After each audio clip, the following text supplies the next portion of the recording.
Limited Report Newsroom. I'm your host, Giselle the She-Boss, and tonight we're going to be reporting on trust. All right, so it kind of came into effect over time, right? So in trust developed in England during the era of the Crusades. It was known as the use of land.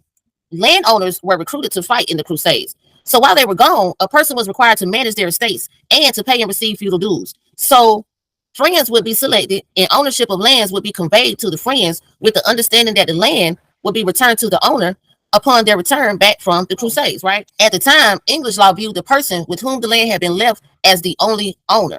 So in the absence of the person who conveyed the land over, the landholder, right, or the person who is holding that estate in trust is now considered to be viewed as the person who is the owner of this actual property, all right, because he's basically acting in the capacity of the missing, well, I don't say the missing person, but the grantor who's now gone, all right? So upon return, the original owner had no claim to it. Now, this did not sit well with the returned landowner, right? So he did the only thing he could do. They petitioned the king. So as a matter of routine, the monarch would turn the matter over to the Lord Chancellor, right? Hence why we have chancery courts now, right? So those are chancellor judges in there. The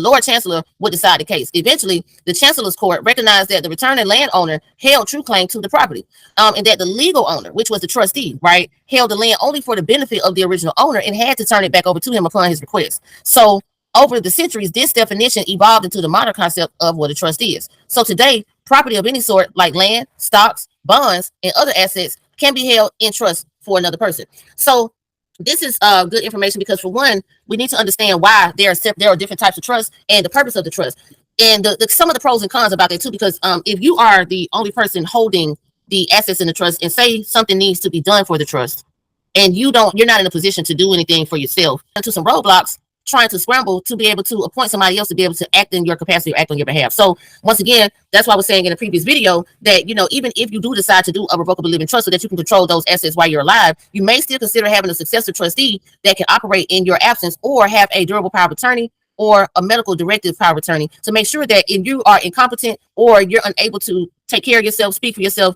or move, or anything of that nature, you have someone that you trust, right, to operate in that capacity for you. Whether you do that through a trust or, like I said, other documentation that has the ability to appoint authority in your absence. All right. So once again, just giving you a little history on the purpose of trust, how they came about, why they were originally used, and how they evolved over time. Because once again, when you have things like this, trial and error has to kind of come into play. And sometimes when things aren't going right, because once again, they had these controversies behind the actual original owner returning back to the land after the fight. And then they can't get their property back. So they changed that up. They restructured it, and then made it to where it actually is in the best interest of the person who was leaving the property to be entrusted to the trustee. So hopefully that provided clarity for y'all about what the purpose of actually having a trust is, how it actually benefits people, and what you can, or I'm not gonna say what you can, but how and what can and can't be done with those positions or in their positions, and what you're actually doing. So once again, the trustee has to operate in good faith and clean hands, right? In good faith and honor with clean hands, in order to ensure making decisions in the best interest of the beneficiaries of the trust, right? So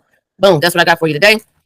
If you have any questions, concerns, or topics you want us to discuss on this panel, feel free to click the link in the bio, go to the website, send us a message, or you can just send us a direct email at mobcorpexecs@prosign.me. Send us an inquiry, shoot us a comment. We'll put your comment up. We'll get to it. We'll talk about it. Let's have some exchange. Give us some feedback. We'd love to hear from you to see what we can do to improve the platform and provide information to the masses. Once again, I'm getting ready to sign off. Hope you enjoyed today's Godcast. This is your favorite hostess with the most, Giselle the She-Boss. Stay tuned. Next time, we're going to be talking about what are some of the advantages of a living trust.